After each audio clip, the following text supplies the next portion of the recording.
Fort Marlborough atau Benteng Marlborough. Nama benteng ini mungkin sudah tidak asing lagi di telinga kita. Berlokasi di pusat kota Bengkulu, benteng ini menjadi salah satu landmark Provinsi Bengkulu. Benteng Marlborough didirikan pada masa pendudukan Inggris di Bengkulu pada tahun 1714 hingga tahun 1718. Tarif retribusinya cukup murah. Dengan membayar Rp5.000 untuk dewasa, kita sudah bisa berwisata sejarah di sini. Di gerbang pintu masuk, kita akan menjumpai 4 prasasti nisan berbahasa Inggris. Benteng yang merupakan salah satu cagar budaya ini terdiri dari 2 bagian, yaitu Ravelin dan Curtin.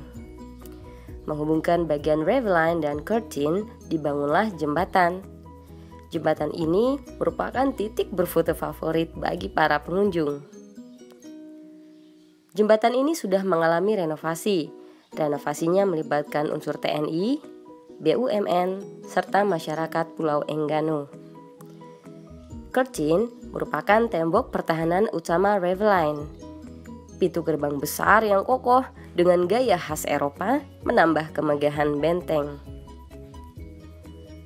Memasuki bagian dalam benteng, di sebelah kanan terdapat ruang jaga atau sel militer. Lalu di sebelah kiri terdapat barak pegawai East India Company atau EIC. Di dalam barak ini kita bisa melihat infografis menarik mengenai sejarah Bengkulu dari masa kerajaan hingga masa pendudukan Inggris. Benteng Marlborough ini merupakan pengganti dari Benteng York yang sebelumnya digunakan oleh tentara Inggris. Pemberian nama Fort Marlborough sendiri adalah sebagai kenangan kepada seorang komandan militer Inggris bernama John Churchill yang terkenal sebagai The First Duke of Marlborough.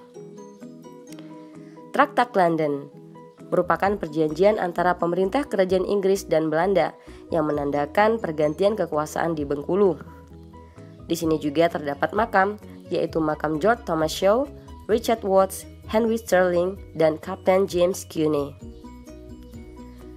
Serta terdapat juga galeri foto dan lukisan Bengkulu tempo dulu.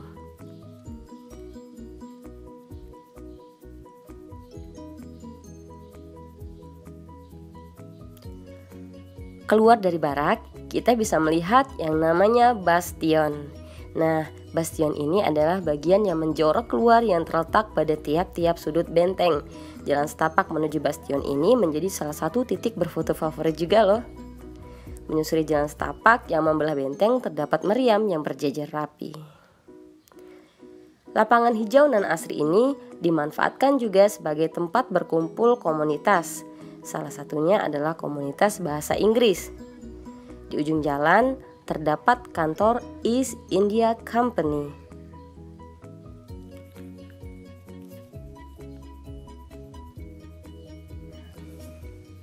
Yang menarik, di sini juga dijajakan batu akik khas Bengkulu. Buat yang ingin sholat, di tempat ini disediakan musola. Fasilitasnya juga cukup lengkap. Di sebelah musola terdapat toilet. Lalu kita lanjut menaiki tangga salah satu bastion. Dari sini kita bisa melihat indahnya bangunan dan aktivitas para pengunjung secara keseluruhan.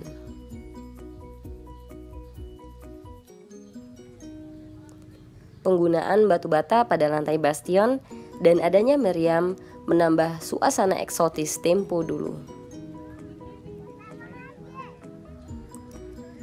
Di atas rumput hijau yang terawat ini, kita bisa melihat dari jauh adanya menara pengawas,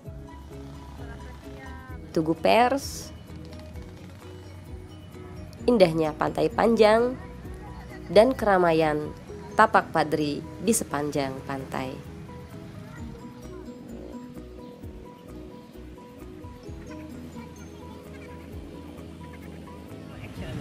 Hai, saya Reti dari Palembang.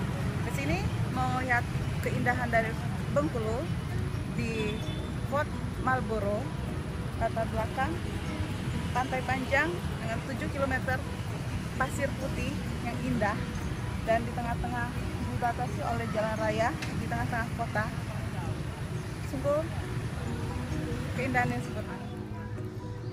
Burung-burung yang pulang ke Praduan menambah epiknya sore dari atas bastion Benteng Marlborough. Sebelum mengakhiri wisata sejarah kali ini, yuk kita menuju ke bangunan antara bastion timur dan selatan. Di sini terdapat 5 ruangan dengan keseluruhan pintu yang menghubungkannya sebanyak 13 pintu berbentuk jeruji. Yang menarik, di ujung bangunan terdapat ruang interogasi Soekarno pada masa pengasingannya di Bengkulu. Pokoknya rugi deh kalau belum pernah ke Benteng Marlborough. Selain bisa menikmati keindahan bangunan, pemandangan pantai panjang yang indah, kita juga bisa mengetahui sejarah bangsa Indonesia. Dari Bengkulu, Reni Triasari melaporkan.